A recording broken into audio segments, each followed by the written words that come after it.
oduu teenyaa jalqabaatiin Israa'el Itoophiyaatti ambasaadarri ishee walga'ii gamtaa Afrikaa irraa ari'amuu mormuun tarkaanfii jabaa fudhachuuf akeekkachiifte.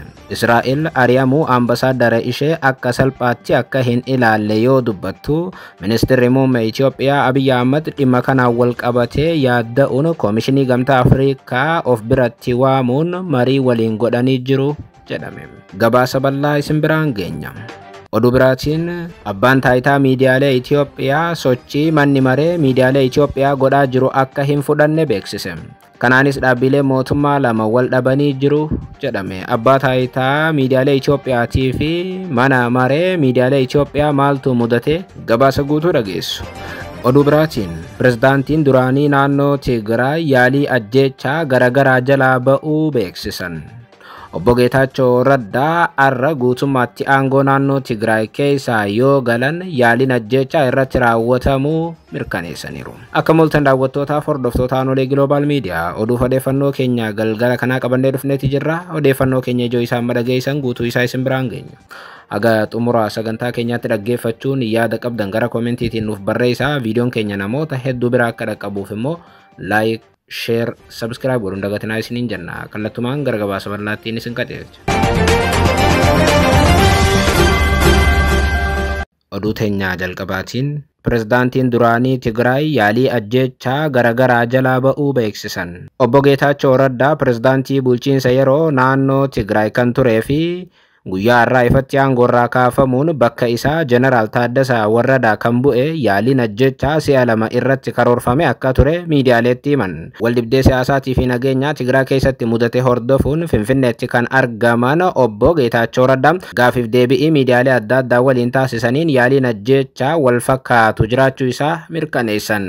Obbo Geetaachoo Raddaa akka jedhanitti Maqalee buufata xiyyaaraa Aluulaa Abbaa Naggaatti wayita gara Finfinneetti dhufanitti akka hin imalle eeydoota buufaticha eeganiin dhorkamanii akka turan himatan. Eeyduun akkuma buufata xiyyaaraatti nu argeen akka seentan isiniif hin ayyamnu jalqaba bilbileen gaafadha jechuun natti dubbatee jedhan. Hidhattoonni konkolaataa loltuutiin gara buufata daandii qilleensaatti isaan hordofaa turuu fi poolisoonni federaalaa buufata xiyyaaraa eegaa turan akka isaan biraa dhaabsisan kaasaniiru.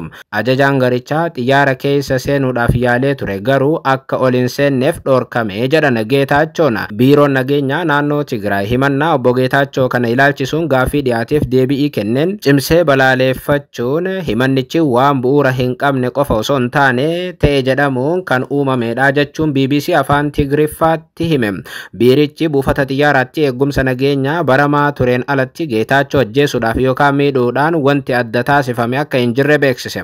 Bulchiinsa yeroo keessatti itti aanaan pirezidaantii fi hoogganaan nageenya naannichaa kan ta'an Leetanaal Jeneraal Taaddasaa Warradaa kan amma aangoo Geetaachoo irraa fudhatan yaalii ajjeechaa jechuudhaan Geetaachoon himatan kana akka qoratamuuf gaafataniiru. Qaama walabaatiin wanti hundi qoratamee bu'aan isaa uummataaf ibsamuu akka qabu yaada kennan jeneraalichi. TPLF kan Dabratsiyoon Gabramikaa'eliin durfamu qaamota hidhatan waliin ta'uun kantiibaa magaalaa Maqalee fi Adigraad dabalatee akkasumas immoo waajjiraalee bulchiinsaa hedduu to'achuun isaanii ni yaadatama. Obbo Geetaachoo Raddaa sababii fayyaatiin wal qabatee Itoophiyaan ala erga turanii booda amma gara Finfinneetti deebi'anii Finfinnee jiraachaa jiru. Bulchaan Itoophiyaa guyyaa kaleessaa ibsa baasaniin Geetaachoo gaggeessuu mirkaneessan. Kaleessa Geetaachoo gaggeessuu hordofee har'a bakka isaa immoo Jeneraal Taaddasaa Warradaa buusaniiru.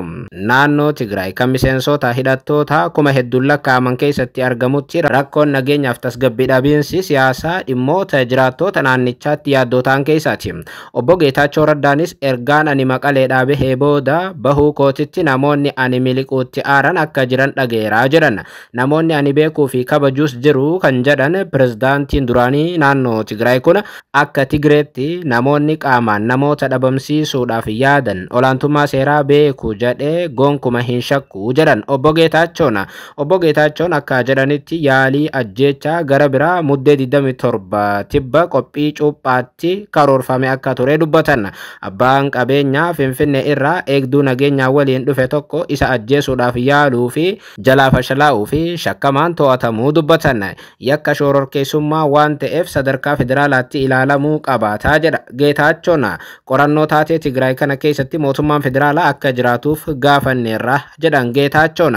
Namoonni muraasnis namni to'atame kun akka wabiidhaan gadhiifamuuf fiigaa turan jechuun himan. Obbo Geetaachoon taateen kun maaliif akka ummataaf ifa hin taasifamne wayita gaafatamanitti ummata yaaddoo keessa galchuu sababii hin barbaanneef callisuu filanne jedhan. Karoorri ajjeechaa bakka cuuphaatti raawwatamuuf ture kan jedhan Geech ummanni akka rakkoo keessa seenu hin barbaanne ani ofii kiyyaaf eegumsa gahaan qabaa jedhan. Bakka ayyaanichaa turuu dhiisuudhaaf murteessine jechuun balicha sana ibsan. Boodarra garuu yaaliin ajjeechaa fashalaa'e sun ummataaf ifa taasifamuu Obbo Geetaachoon mirkaneessan. Wantiniin ani gadi fageenyaan beeku tokko jira kan jedhan Geech karoora ajjeechaa jiraachuu nan beekaa jedhan. Dhimmi ani hin eegnee fi kan baay'ee na gaddisiise ammoo sadarkaa akkasii irra ga'uu qabna turre kan jedhudha jechuun dubbatan Geetaachoon. Wayyaaneen as ga'uu qabdi ture jechuunis gaafatan. Fedhiin pirezidaantii danquu qofa utuu hin taane qaamaan balleessuudhaaf yaalii taasisaa jiraachuu baruun waan nama naasisuudha. Waan akkasii Tigraay keessatti ni mudata jedhee tilmaamee hin beekuu jedhan pirezidaantiin duraanii Tigraay. Itti dabaluudhaanis bulchiinsi yeroo naannoo Tigraay waggaa lamaan dura hundeeffame kaayyoowwan isaa ijoo galmaan ga'uu dadhabuu isaatti akka gaabban dubbachuun naannicha deebisanii ijaaruu fi namoota buqqa'an bakka jireenya isaaniitti deebisuun akka dadhabame kaasaniiru.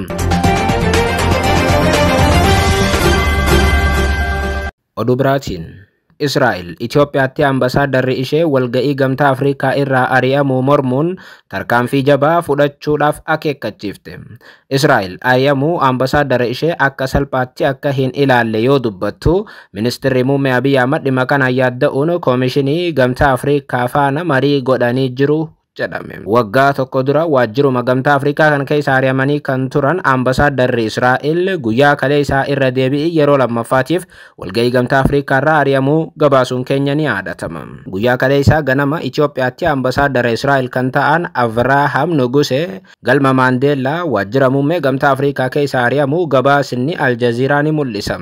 Ambasaadarichi kan ari'aman biyyoonni Afrikaa hedduun duguggaa sanyii Ruwaandaatti raawwatame hordofuun wayita walga'anii ture. Hirmaannaan ambasaadarra Israa'el kun kan hin eeggamne ta'uu immoo gaazexeessaan Aljaziiraa walga'ii sanarratti dippiloomaatota dubbise ibseera. Jilli biyyoota Afrikaa hedduu irraa kaleessa walitti qabaman ambasaadarri Israa'el walga'ii sanarratti argamuu isaa mormuun tasuma ambasaadarri kun aseenuu hin qabu jechuun dura dhaabbataniiru. Kanaanis hanga ambasaadarri kun galma guddaa sana gadhiisee deemuutti walga'ichi akka dhaabbatu maddeen kunneen himaniiru jedha Aljaziiraan. Gamtaan Afrikaa gama isaatiin ambasaadarra Israa'el kana eenyu akka achitti affeere adda baasuudhaaf qorannoo gaggeessaa akka jirus himameera. Dippiloomatiin Israa'el kun walga'ii gamtaa Afrikaa irraa yoo ari'amu inni kaleessa kan jalqabaa miti.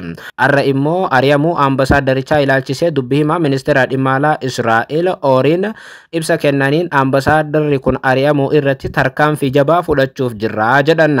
Ministeerri dhimma alaa Israa'el ambasaaddarichi namoota walga'ii kana irratti argaman irraa xalayaa waamichaa isaaniif dhiyaate walga'ii gamtaa Afrikaa kaleessaa irratti hirmaachuudhaaf akka achi dhaqe himan. Haa ta'u malee jedha dubbi himaa ministeera dhimma alaa Israa'el qaamoleen ajandaa farra Israa'el qaban yookaan ammoo anti-semitic ta'an waamicha kana fayyadamanii ambasaaddarichi galma gamtaa Afrikaa dhaqanis ambasaaddarichi galma akka hin seenne dhoorkamuun ari'amaniiru jechuun dhimma kana mormana.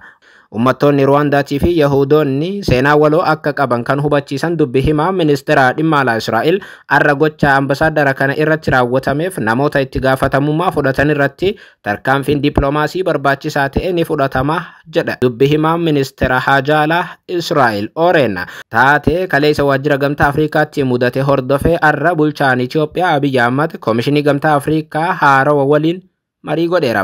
Israa'el waliin hariiroo gaarii qabdi tan jedhamtu Itoophiyaan Israa'el tarkaanfii jabaa fudhachuudhaaf yoo dhaaddattu Abiyyi immoo dhimma kana furuudhaaf yaalaa waan jiru fakkaatam. Haaluma kanaan har'a ganama ministeerri muummee Abiyyi dura ta'aa koomishinii gamtaa Afrikaa Muhammad Ali Yusuf waajjira isaatti waamuun wal arganii dhimmoota ijoo nagaaf tasgabbii naannoo irratti akka mari'atan hime Abiyyi. Ta'us garuu ministeerri muummee Abiyyi kallattiidhaan marii isaa fi Muhammad Yusuf gidduu ture ibsuurraa of qusataniiru. Namoonni dhimmicha hordofan ministeerri muummee Abiyyi taatee kaleessa galma gamtaa Afrikaa keessatti mudate tasgabbeessuudhaaf koomishinicha of biratti waamee jedhu.